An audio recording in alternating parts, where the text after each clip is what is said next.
আইয়ুহাল্লাযীনা আমানু সাল্লু আলাইহি ওয়া সাল্লিমু তাসলিমা। রব্বুল আলামিন বলছেন, ইন্নাল্লাহা ওয়া মালাইকাতাহু, নিশ্চয় আল্লাহ এবং আল্লাহ তাআলার অসংখ্য অগণিত মিলিয়ন বিলিয়ন ট্রিলিয়ন ফেরেশতাগণ স্বীয় নবীর উপরে সদা সর্বদা দরুদের আমল করে। তারপরে রব্বুল আলামিন বুঝাতে চান, ও বান্দা, আমি আল্লাহ স্বয়ং যে আমল করি, আমার ফেরেশতা কুল যে আমল করে বান্দা, সেই আমল তোমরাও করো।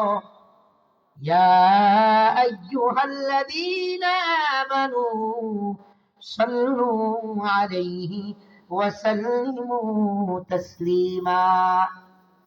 হে বান্দারগণ, আমি আল্লাহ যে আমল করি, আমার ফেরেশতাগণ যে আমল করে, হে বান্দারগণ, সেই আমল তোমরাও করো। আমার নবীর উপরে সদা সর্বদা দরুদ এবং সালাম প্রেরণ করতে থাকো, দরুদ এবং সালাম পেশ করতে থাকো। আয়াতে কারিমা থেকে আমরা জানতে পারলাম, আল্লাহ তাআলা নবীর উপরে দরুদ পড়েন, এই আমলটি করেন রব, অন্য কোনো আমল করেন না। ফেরেশতারাও সদা সর্বদা এই আমলটি করে। রব্বুল আলামিন চান যে তার বান্দারাও যেন স্বীয় নবীর উপরে সদা সর্বদা দরুদ এবং সালামের আমলটি করতে থাকে। সুবহানাল্লাহ।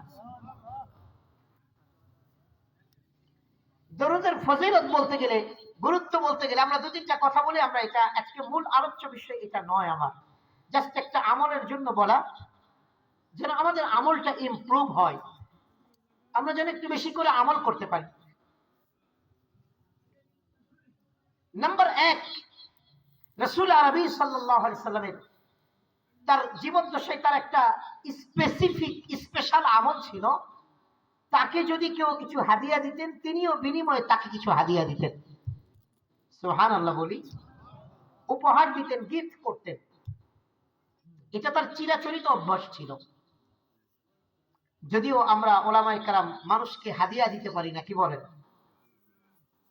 হ্যাঁ,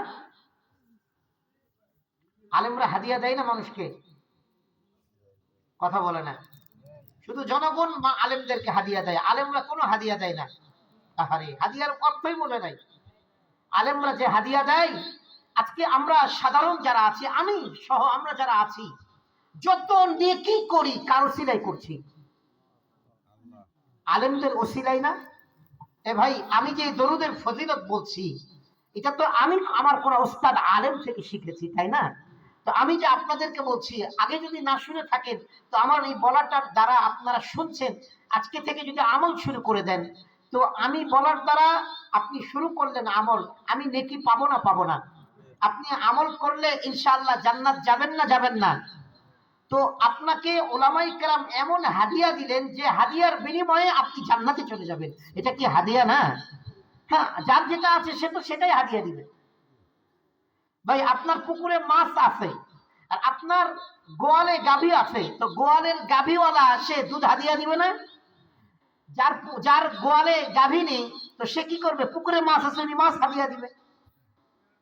তো যার কাছে যেটা আছে তিনি তো সেটাই হাদিয়া দিবেন। তো আপনাদের কাছে টাকা থাকে, ইমাম সাহেবকে হাদিয়া দেন, ধান থাকে হাদিয়া দেন, চাল থাকে হাদিয়া দেন, মুরগি থাকে, ডিম হাদিয়া পাঠান। তো ইমাম সাহেব কি দেয়? ইমাম সাহেব আপনাদেরকে আমল হাদিয়া দেয়। আর আপনাদের এই হাদিয়া তো 2 ঘন্টা 4 ঘন্টা 6 ঘন্টা পরে ফিনিশড, সব টয়লেট হয়ে বেরিয়ে যাবে, এরপরে আর কোনো কাজে লাগবে না।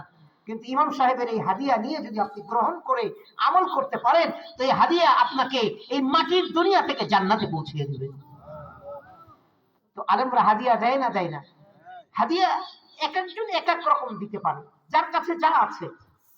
হাদিসে এসেছে, গ্রাম থেকে একজন সাহাবী আসতেন, এসে তিনি রাসূল আরবি সাল্লাল্লাহু আলাইহি সাল্লামকে কিছু, যখনই গ্রাম থেকে আসতেন, শাক, লতা পাতা ইত্যাদি শাকসবজি হাদিয়া নিয়ে আসতেন।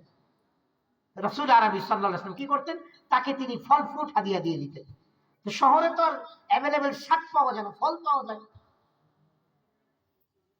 তো রাসূল আরবি সাল্লাল্লাহু আলাইহি সাল্লাম এটা একটা চিরাচরিত অভ্যাস ছিল, শুধু নিতেন না, দিতেনও। অনেকে বলে যে মুন্সিরা খালি খায়, খাইতে জানে, দিতে জানে না। আজকে বুঝলেন তো, মুন্সিরা দেয় না, নেয় শুধু। বেশি দেয় না বেশি নেয়? বেশি দেয়।